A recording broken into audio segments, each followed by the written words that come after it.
5 दोस्तों के बीच एक केक बांटा जाता है तो 4 दोस्तों को क्रमशः 1/8, 1/6, 5/12 और 1/2 भाग मिलता है, 1/12 भाग मिलता है। तो 5वें दोस्त को क्या मिलेगा? तो एक तो तरीका आप लोग जानते हो कि सबको जोड़ करके और एक में से घटा देंगे, जो आएगा वो 5वें दोस्त को मिलेगा।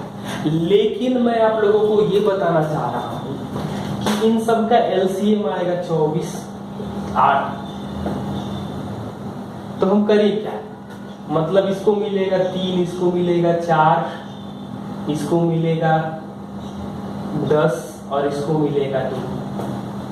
तो 3, 4, 7, 10, 17, 2, 19।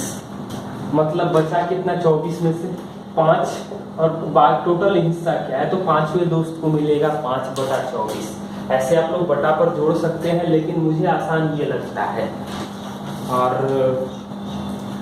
कौन सी अभाज्य संख्याओं का युग्म है?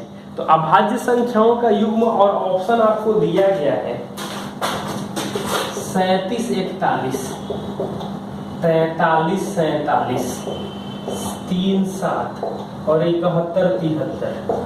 तो अभाज्य युग्म जो बात होती है, तो अभाज्य, यहाँ सारे युग्म अभाज्य है, लेकिन अभाज्य युग्म में वो लगातार अभाज्य होनी चाहिए। जैसे 71, 73 2 के अंतर पर है। 3, 5 होता अभाज्य, 5, 7 होता, लेकिन 3, 7 अभाज्य युग्म नहीं है। मतलब 101, 103 हो सकता है, लेकिन और आप लोग 100 तक की अभाज्य संख्याएं याद रखें कि कौन कौन अभाज्य संख्याएं हैं। एक चीज नोट करके और जान लीजिएगा कि 1 से 25 तक 9 अभाज्य संख्याएं हैं, 1 से 50 तक 15 अभाज्य संख्याएं हैं और 1 से 100 तक 25 अभाज्य संख्याएं हैं। इसको आप लोग याद रखिएगा। कई बार तो सवाल ऐसे पूछे जाते हैं कि 50 से 100 तक कितनी अभाज्य संख्याएं हैं। तो पहले वाला 15 घटा देंगे तो बाकी बचेगा 10, और 100 तक अभाज्य संख्याएं आप लोग देख के रखिए कि कौन अभाज्य है, इतना तक ध्यान रखिए। Question number 53, cos square phi plus 1 cosec square phi plus 17 बराबर x को x स्क्वायर का मान क्या है? तो 1 cosec स्क्वायर का मतलब होता है साइन स्क्वायर, मतलब cos square phi plus sine square phi plus 17। ये तो 1 होगा और 17 मतलब x का मान आएगा 18, x स्क्वायर का मान आ जाएगा 324। क्वेश्चन नंबर 57, रोहन और रोहित किसी काम को कर रहे हैं 10 दिन में। रोहन करता है 15 दिन में, तो रोहित कितने दिन में करेगा? तो एलसीएम यहाँ 10 और 15 का लेंगे तो 30, मिल करके 3 काम करेंगे। रोहन करेगा 2 काम, तो मिल करके 3 काम किए हैं, रोहन 2 काम कर रहा है, यानी कि रोहित की क्षमता जो होगी वो 1 होगी। और एक एक काम रोज करेगा तो 30 काम करने में कितना दिन लगेगा? दिन है तो दिन लिखिए, घंटा है तो सबका यूनिट सेम होना चाहिए, यूनिट अलग अलग मत होने चाहिए। अच्छा क्या है? 56 भागा 1/3, 15 plus 12 minus 9 plus 6 minus 5 plus 7 का रेकरिंग। तो सबसे पहले 5 और 7 का रेकरिंग यानी कि 12। रेकरिंग स्मॉल ब्रैकेट से भी पहले सॉल्व किया जाता है। 6 में से 12 घटेगा -6,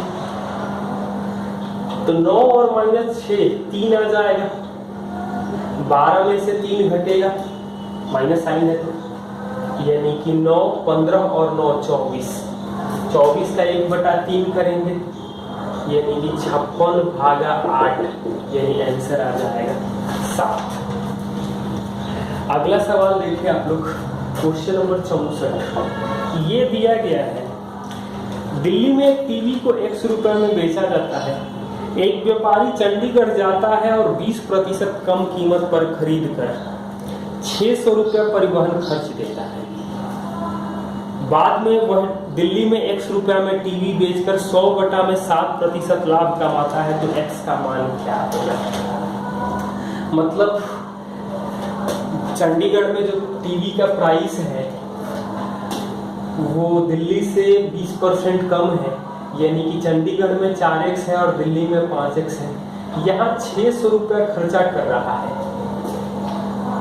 तो 100/7% का मतलब होगा 1/7 भाग लाभ का मतलब हो जाएगा 8/7, यानी अब तिरछा तिरछे गुणा करेंगे तो 32x + 4800 बराबर 35x, यानी कि 3x आ जाएगा 4800, x आ जाएगा 1600। हमसे पूछा गया है पहले टीवी का विक्रय मूल्य या अभी भी टीवी का विक्रय मूल्य दिल्ली में क्या है, तो 5x का वैल्यू आ जाएगा हमें 8000 रुपया। अगला समस्या, sec⁴ theta minus sec² theta आपको 3 दिया गया है और आपसे पूछा गया है tan⁴ theta plus tan² theta का मान क्या होगा। तो सबसे पहले तो हम लोग दोनों में, यहाँ जिनको याद हो ये दोनों बराबर होते हैं, नहीं याद है तो मैं बनाने का प्रोसेस बता दे रहा हूँ। दोनों में sec² थीटा कॉमन करेंगे तो sec² थीटा माइनस 1, तो sec² थीटा का फॉर्मूला होता है 1 + tan² थीटा, या sec² थीटा माइनस tan², जिसको जैसे याद रखना है इसको लिख सकते हैं 1 + tan² theta into tan² theta, गुणा करेंगे तो tan⁴ और tan² थीटा, वैल्यू तो वही रहता है, तो इसको याद रखेंगे तो ज्यादा जल्दी सॉल्व हो जाएगा। क्वेश्चन नंबर 73, क्वेश्चन नंबर 73 में दिया गया है x 4 4 6 1 11 से विभाज्य है तो x का मान क्या होगा। तो अल्टरनेट जोड़ते हैं, मतलब 4 1 5 + x 5 + x और ये 6 4 10, तो 11 से विभाजिता का नियम होता है सम स्थान के अंकों का योग विषम स्थान के अंकों का योग का अंतर या तो 0 हो या 11 का मल्टीपल हो, तो दोनों बराबर हो जाए, डिफरेंस 0 होने का मतलब है कि इसको भी 10 होना पड़ेगा, तो x का वैल्यू जो आ जाएगा वो 5 आ जाएगा। नेक्स्ट क्वेश्चन है क्वेश्चन नंबर 75, 16,000 रुपए, सॉरी 1,60,000 रुपया 2 साल 10% वार्षिक दर से चक्रवृद्धि ब्याज कितना मिलेगा जब ब्याज छमाही संयोजित होता है, और ऑप्शन दिया गया है 30,000, 34,481, 34,400 और 34,480। तो जब ब्याज छमाही संयोजित होता है तो दर आधा हो जाता है और समय दुगना होता है, यानी कि 5% हम लोग 2 साल का मतलब 4 बार अप्लाई करेंगे। चक्रवृद्धि ब्याज में होता है 5 2 बार करेंगे, मतलब 5 + 5 + 5 = 5/100%, मतलब 10.25। तो 10.25 को भी 2 बार करें, 10.25 10.25 गुणे 10.25/100 कितने का परसेंटेज है 1640 का, तो परसेंटेज 2 जीरो कट जाएगा। यहाँ दोनों को जोड़ देंगे तो 21.5 और ये आ जाएगा 10.25 गुणे 10.25/100 गुणे 1600, मतलब 215 गुणे 160। यहाँ 0 तो कट जाएगा, मतलब 41/4 गुणे 41/4 इसका वैल्यू होगा और 16, तो ये 16 कट जाएगा। यहाँ इकाई अंक 0 आएगा और यहाँ गुणा करेंगे तो इकाई अंक 1 आएगा, यानी जोड़ने के बाद इकाई अंक 1 आएगा। तो कैलकुलेशन में इकाई अंक कैलकुलेट करेंगे तो हमारे लिए ज्यादा आसान रहेगा। 10.25% को 41/4 लिख सकते हैं, 10 गुणा 1/4 78। विपरीत दिशाओं से आ रही 152.5 मीटर और 157.5, मतलब 152.5 और 157.5 मीटर लंबी 2 रेलगाड़ियां 9.3 सेकंड में एक दूसरे को पार करती हैं। तो दोनों रेलगाड़ियों की संयोजित गति किलोमीटर पर आवर है। तो दोनों को जोड़ेंगे तो टोटल लंबाई ट्रेनों की कितनी मिलेगी? तो 0.0, 52 और 57, 7, 2, 9, 1, 10, 15, 15, 30 और 31 मतलब 310 मीटर 9.3 सेकंड में। तो ये आएगा मीटर पर सेकंड।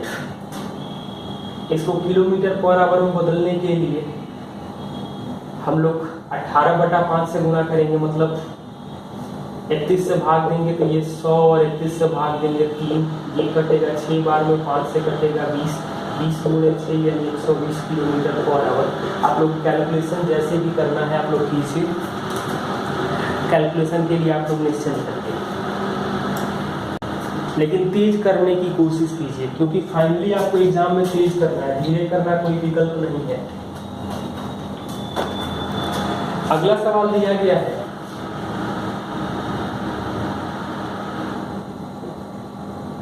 EB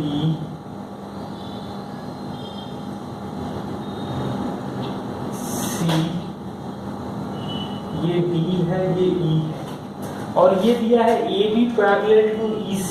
AB जो है, AB समानांतर है EC के। BCD 72 है, एंगल BCD ये भाग 72 दिया गया है। तो हमसे पूछा गया है एंगल BAC ये वृत्त पर है। तो ये जान लीजिए आप लोग, ये 72 है तो ये 72 होगा, और ये अल्फा होगा तो ये अल्फा होगा। ये हमेशा ध्यान रखना है, ये इसके बराबर होगा, ये इसके बराबर। अच्युत 25,000 निवेश करके एक चाय की दुकान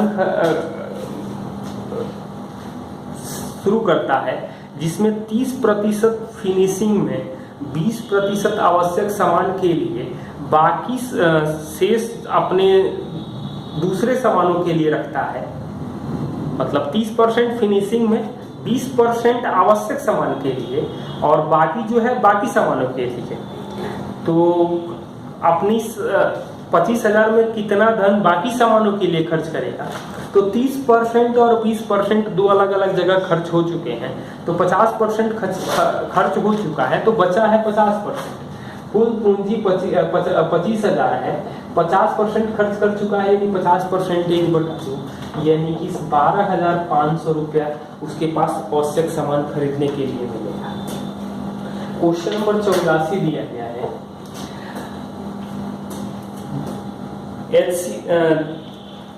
दो सह अभाज्य संख्याओं का HCF क्या होगा? मौसा दो को प्राइम नंबर्स का HCF क्या होगा? तो को प्राइम नंबर का मतलब होता है कि जिनका HCF 1 हो, और जब HCF 1 होता है, और कई बार LCM भी पूछता है, तो A और B दो को प्राइम नंबर है, तो इनका HCF 1 होगा और LCM इनका गुणा होगा।